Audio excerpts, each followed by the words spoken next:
Okay, let's officially begin 10.3 polar coordinates. We're going to define, give the language for what's happening here. So you see, if we were at the board, it would be nice in the classroom. It would be nice to draw this like one piece at a time instead of just showing everything at once. But that's okay. So I've drawn, a horizontal axis and a perpendicular axis just to give us our bearings. Really, though, you could draw more axes going through the center point there at different angles. Typically, though, you just see the horizontal and the vertical. Only put an arrow in this direction. Okay. Don't put an arrow back here or up or down, just right there. So what's going on? So the horizontal and vertical lines represent different angles, like we saw a moment ago in the handout. So this is angle 0. And then as we rotate around, we get to angle pi over 2, angle pi, angle 3 pi over 2, and finally back around to 2 pi, but of course that's the same as 0. Okay, so some names for the pieces. The positive x-axis is called the polar axis. Only the positive x-axis, because that's the 0, and then we build everything off of that ray. Okay. The center point is where we get the name for the whole thing. That is called the pole. Everything revolves around the pole. Okay, so we start on the polar axis. We go out some, number of units for the radius, and then we rotate around the pole. So polar coordinates are ideal to describe circular or rotational kind of movements. Think like something in orbit. All right. Now let's define how we're going to name like a point, a location. So let's just put it right here. There are no quadrants any longer in polar coordinates. But, this used to be probably what we'd think of as quadrant 1, so that's a good place to start. Okay, so if I have that location right there, I'm thinking it's some number of units away, it's some radius away, at some angle coming off the polar axis.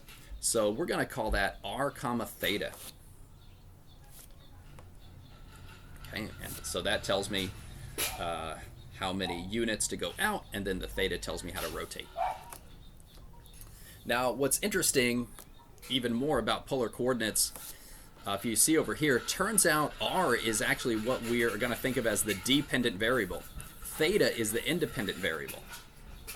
That's backwards from the way we think of x and y. When we think x comma y, x is the independent, right? And y is the dependent. So one thing to get used to, it's switched. And for some reason, I think, somewhere in history, people liked to say r comma theta or r theta versus theta r. Theta r just didn't sound right, or didn't maybe match the way they were thinking of locating a point, like out the radius, then rotate, So it ended up as r theta. But r is the dependent variable. So what does that mean for equations we're going to see later? So here we're used to, y equals f of x. Take your dependent variable, it's a function of your independent variable. Well, same thing here. Take your dependent variable, it's a function of your independent variable.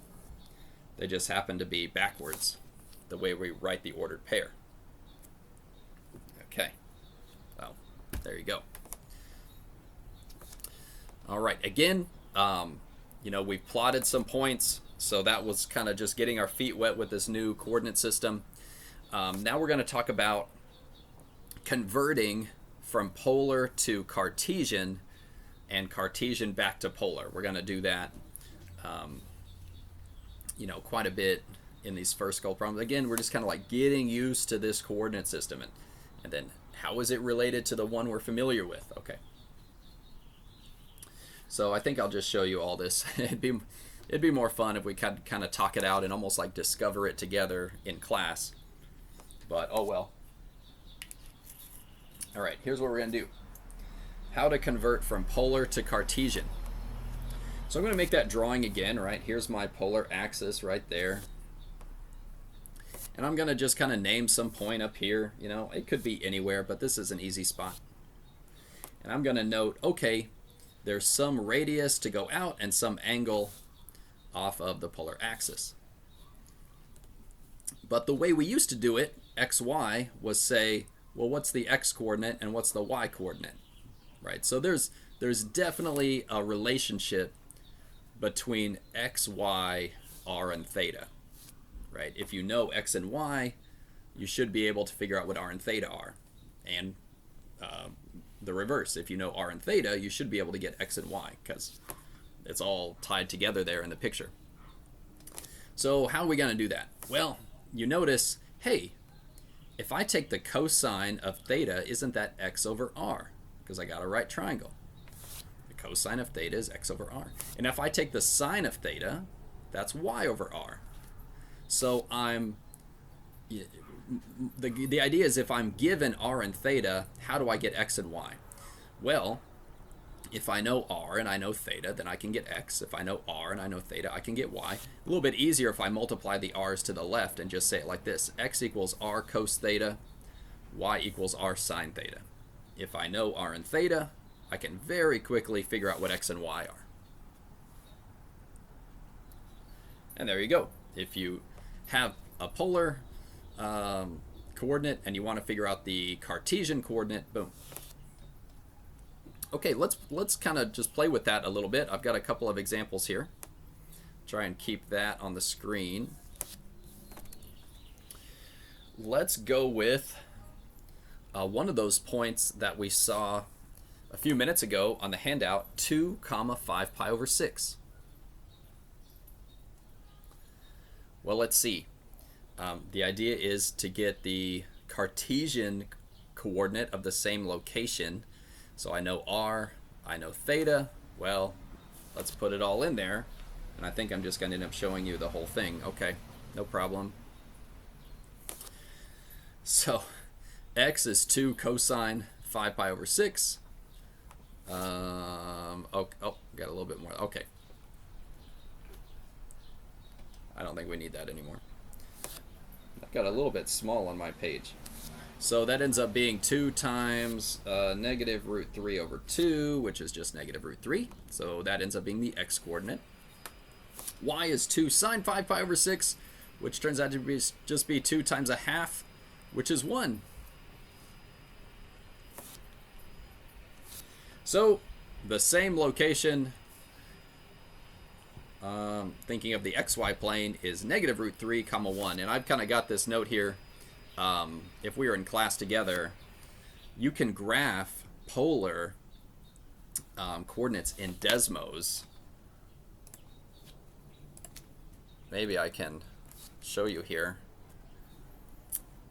just how to find that if I can remember. Okay, so here's what we do. I'm going to switch the camera around. This is always awkward when I try to do this, because it ends up being like upside down. Okay, so here I am in Desmos, and where you want to go is this little wrench right up there, graph settings. Okay, and then you're just going to go right over here in grid. Grid is the XY plane. You want to go to the circular grid and then click over, and there you go. You got the polar coordinate system going on there. So over here, I don't believe Desmos knows how to graph in polar. They only know how to graph in the XY. So I put in negative root 3 comma 1, and it graphed it, thinking of it like an XY location. And what do you know? Let me zoom out. That was better. Where is that? Hey, Desmos is pretty cool. They give the angle there, 5 pi over 6, and I can see the radius is 2. That is 2 comma 5 pi over 6, where that red dot is. Although I had to graph it in XY. Now, when we do functions, Desmos can graph functions if you put r equals and that sort of thing. So they can definitely graph polar functions, but ordered pairs, I believe, it has to think of it as x comma y. But there's a lot of things about Desmos that I'm not aware of. Okay. So maybe they can do it.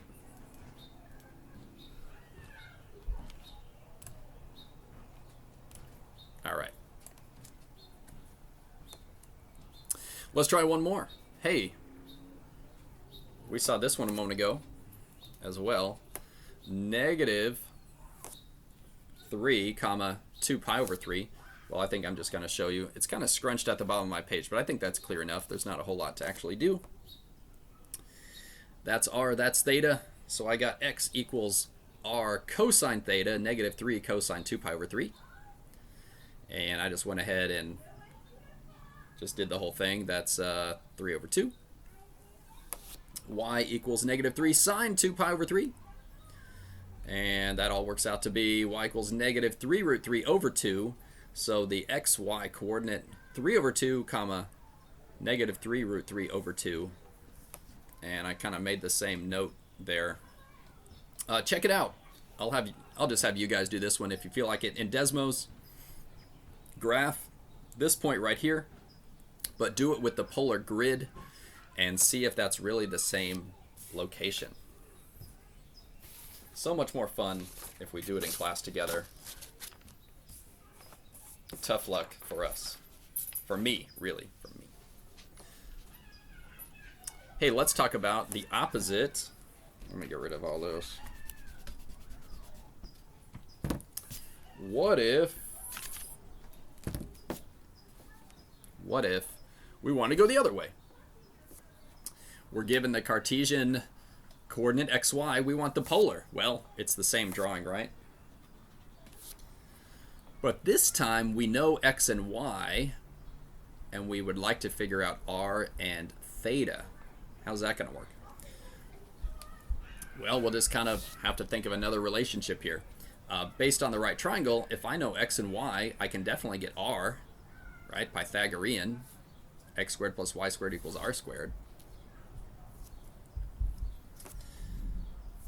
And if I know x and y, I can figure out the angle, because that would have been tangent, right? Tangent theta equals, what did I write there? Y, x over y? What was I thinking? Clearly, it's y over x, opposite over adjacent. Wow. Okay. So the tangent of theta, y over x. Well, what would that mean? So if we solve for r, now this is interesting. We need a plus minus square root x squared plus y squared, because that kind of comes in if r is negative. So when we square, everything turns positive. Even the values of x and y, if they were negative, it all goes positive. Well, we're not always going to be in the first quadrant, here. So we have to consider, and it's not that you'll get two values of r. There's not two values of r. You just have to figure out, do I want the positive one or the negative one to match the original Cartesian? Okay. What do you do here? Well, just an arctan. Just an arctan. So based on what angle that produces, you then have to think back, well, do I want the positive radius or the negative radius to get it all to fit the way I know it should? Okay.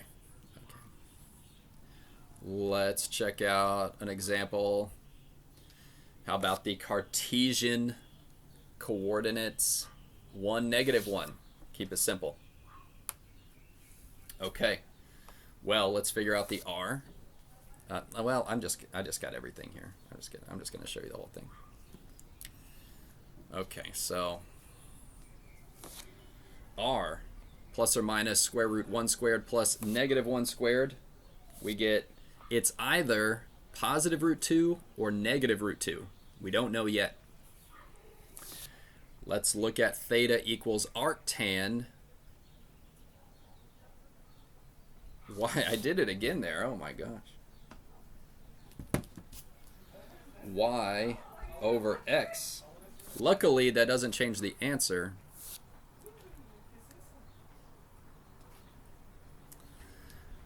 It's arctan negative 1. It ends up being negative pi over 4.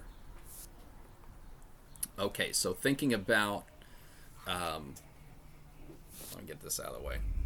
Thinking about, you know, the xy plane, right? So 1, negative 1 would be about right there, let's say. 1, negative 1. So if we were to think about an angle negative pi over 4, right, this is 0, negative pi over 4 would be right there, right? So do we want to choose a positive root 2 as our radius or a negative root 2? Well, we're facing the location we want, so we should choose the positive root 2.